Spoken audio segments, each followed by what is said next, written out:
Halo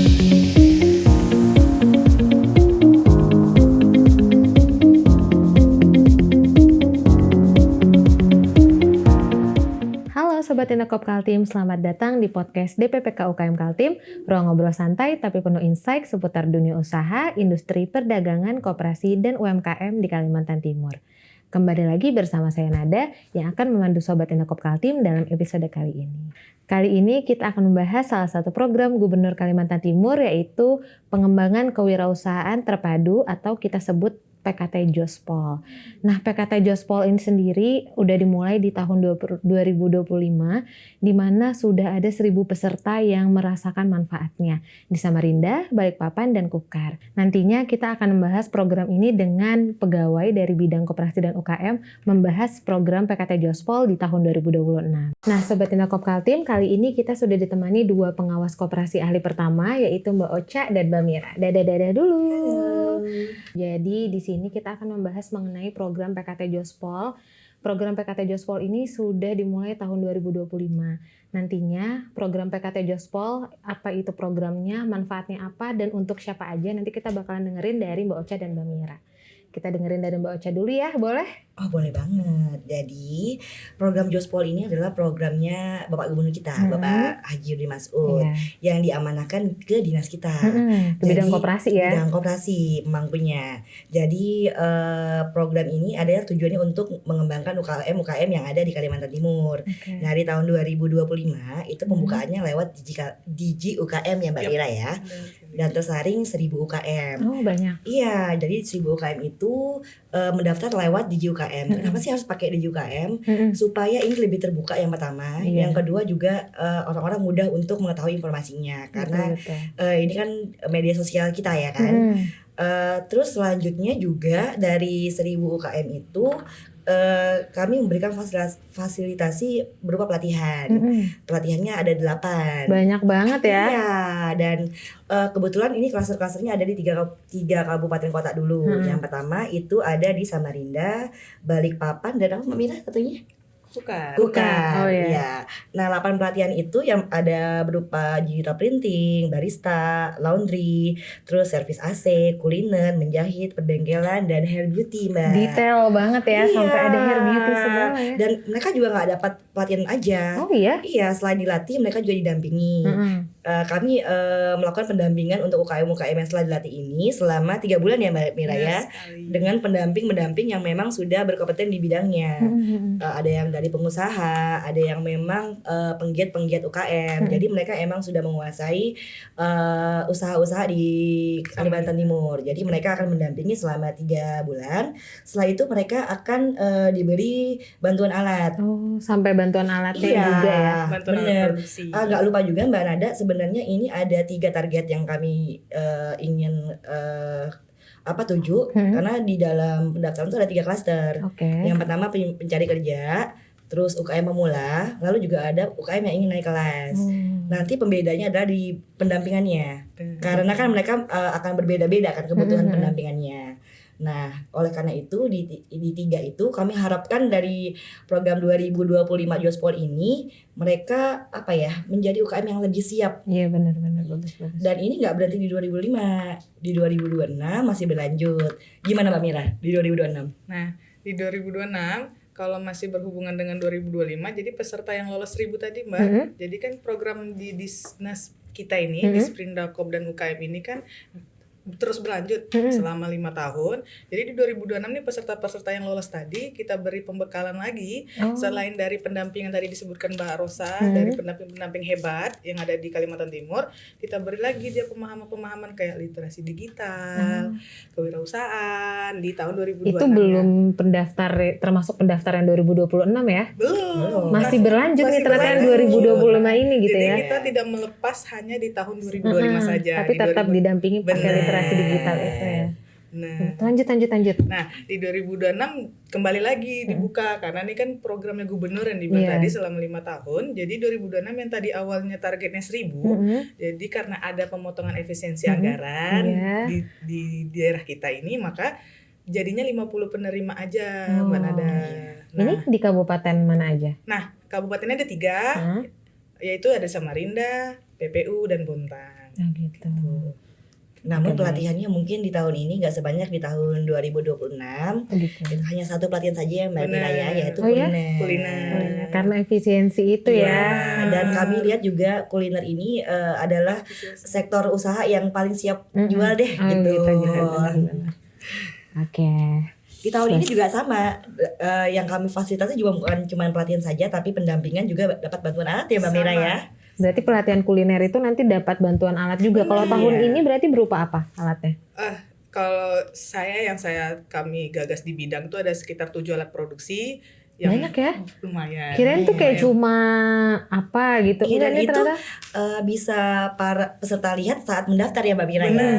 Jadi begitu mendaftar nanti para peserta akan melihat apa aja sih yang mereka dapat, baik bantuan alatnya maupun pelatihannya. Memang untuk tahun ini kami cuma bisa untuk pendaftaran saja, Iya. tapi memang itu kami desain untuk kedepannya nanti akan lebih berkembang lagi untuk memudahkan para UKM untuk mendapatkan pendataan. Nanti pelatihan-pelatihan apa saja yang akan diberi. Oh, kalau nggak salah nanti mau ada katalog gitu ya di sana, Bener. katalog UMKM gitu Iya, ya. katalog produknya. Itu kan Jadi membantu katanya banget. bisa belanja di situ juga kan Iya. nanti ya di UMKM ini ya. Perkembangan di gitu nanti bukan hanya sebagai platform pendaftar, tapi sebagai itu semua. Jadi kita selain untuk mengembangkan UKM, kami juga untuk pemasaran UKM itu sendiri. Tapi masih berkembang ya Berkembang. berarti ya. Oke, baik. Baik. Nah, selanjutnya kita mau tanya ke Mbak Ocha dan Mbak Mira tentang syarat untuk mendaftar program PKT Jospol ini. Apa sih syaratnya kalau boleh tahu? Sebenarnya kan ada 3 klaster ya Mbak ya. Mana ada ya? Yang tadi Mbak Ocha bilang Iya, ya. yang pertama itu pencari kerja, yang kedua itu untuk wirausaha pemula, yang ketiga itu untuk wirausaha naik kelas. Oke. Untuk yang pemula apa aja Mbak Mira? Kalau mungkin dari pencari kerja dulu. Maaf, Mbak. pencari kerja. Dari Kalau pencari kerja gimana tuh, Nah, Mbak? pencari kerja kan itu diutamakan orang-orang yang belum punya pekerjaan tetap. Nah, jadi itu klaster dibuka. Persyaratan yang mudah Mbak Nada, Apa itu? hanya membutuhkan KTP. Bila dia memiliki KTP luar maksudnya di luar Kalimantan Timur, dia bisa memberikan surat domisili. Oke. Domisili yang dari keterangan setempat dari RT, RW ataupun camat. Baru yang kedua yaitu surat pencari kerja. Surat pencari kerja ini bisa didapatkan dari Disnaker setempat. Iya, benar. Itu untuk pencari kerja. pencari kerja. Benar. Kalau yang klaster di atasnya sedikit itu ada namanya klaster pemula, yang dimana syarat utamanya itu adalah selain KTP ataupun surat domisili yang saya bilang itu ada NIB. Nah, NIB ini juga bisa didapatkan di dinas kita. Dinas kita ini kan ada pelayanan pembuatan NIB ya Mbak Rosa ya. Benar. Ataupun di mall pelayanan publik ataupun di dinas kota itu juga bisa dibantu. Nah, itu syarat utama. Yang lainnya itu bila ada seperti foto NPWP, NPWP pribadi itu yang bila ada. Namun yang syaratan utama itu yang harus dilakukan. Baru yang ketiga, klaster naik kelas. Nah, ini naik kelas ini memang kita pemilihannya untuk jenjang pemilihan UKM-UKM ini biar lebih maju lagi ya Mbak ya. Jadi makanya agak pembeda, di persyaratannya juga lebih banyak.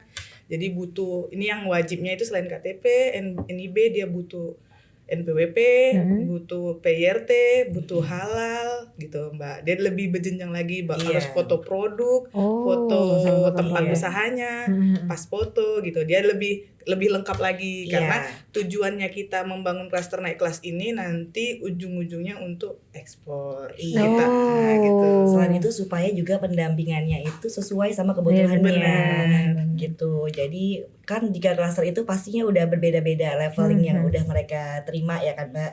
Terus juga oleh karena itu pendampingannya juga berbeda antara si pencari kerja, wirausaha pemula ataupun usaha yang UKM naik kelas. Begitu Mbak. Nah, mungkin informasi aja ya Mbak Mira tuh kebanyakan dari pendaftar yang suka tertolak itu biasanya ketika dia berdomisili di mana, KTP-nya KTP mana. Contoh, iya, jadi contoh misal dia orang Balikpapan, tapi tinggalnya di Samarinda nih. Nah, kan ikutnya pelatihannya di Samarinda ya Mbak Mira, tapi KTP-nya Balikpapan. Nah, ketika itu diupload, dia mendaftarnya di pelatihan di wilayah Samarinda, maka itu biasanya akan tertolak ya Mbak Mira. Karena KTP itu harus menyesuaikan dengan tempat yang dia tinggal. Kalaupun dia belum memiliki KTP setempat, biasanya pakai surat domisili. Iya, dari begitu. setempat daerah. Karena ini tadi karena ada pembatasan wilayah Mbak, karena program ini berlanjut dan pembatasan wilayah, jadi daerah-daerah yang selain yang tadi kita sebutkan di awal itu jadi kurasi untuk para pendaftar. Nah, jadi makanya KTP misalnya di Kutim, PPU dan Kutim, Kobar itu untuk di 2 tahun ini belum bisa. Mudah-mudahan kita doa-doa sama di 2027, 28, 29 dan 30 perekonomiannya daerah Kaltim ini kembali membaik. Jadi itu bisa 10 kabupaten kota. Dan kita bisa memfasilitasi lebih banyak UKM. Karena gatel ya, kita nih pengen bantu sama UKM ya. Antusiasnya besar. Dan masyarakat tuh juga antusiasnya besar banget. Iya benar. Kan aku lihat di sosmed tuh rame banget kan, banyak yang tanya, kenapa nih aku udah daftar tapi jadi, tertolak. iya. Ternyata salah satu alasannya karena itu ya berarti ya. Dan ketika jumlah yang difasilitasi berkurang tuh masyarakat banyak yang kecewa ya Mbak Mira ya. Karena harapannya meningkat kan tahun benar-benar berikutnya. Kalau aku lihat kan di DG UKM sendiri pun banyak yang akses kan, sudah pada banyak yang tanya gimana sih caranya daftar. Saya harus ngomongin siapa sih? Pokoknya rame banget nih si Jospol ini gitu. Sangat saking bermanfaatnya gitu ya untuk masyarakat kita gitu. Nah, sebelum ditutup, terakhir mungkin bisa disampaikan closing statement berupa harapan untuk UMKM ke depannya nih, Mbak Mira, Mbak Ocha. Ya baik Mbak Nada, kebetulan semua tahap sudah hampir selesai ya Mbak ya. Yang 2025 1000 UKM yang telah difasilitasi, kami harapannya mereka bisa berkembang, apa yang telah kami berikan bisa bermanfaat untuk mereka. Yang pasti untuk 2026 gimana Mbak Mira? Untuk peserta yang lolos pada tahun ini 2026 ada 50 peserta, ditunggu bulan Mei. Nanti kita bertemu di pelatihan selama 4 hari. Semangat. Mulai kelas. Nanti sampai ketemu dengan Mbak Ocha dan Mbak Mira ya berarti ya. Sebelum ditutup, makasih banyak banget untuk Mbak Ocha dan Mbak Mira udah mau mampir-mampir ke sini ngejelasin tentang apa itu program PKT Jospol ya. Makasih. Iya. Sobat Indakop Kaltim, dari obrolan hari ini kita bisa melihat bahwa membangun usaha itu tidak harus sendiri loh, karena ada program PKT Jospol yang siap mendampingi Sobat Indakop Kaltim berkembang dari awal hingga akhir. Terima kasih untuk narasumber yang luar biasa untuk insight hari ini. Saya Nada pamit undur diri, sampai bertemu di podcast selanjutnya.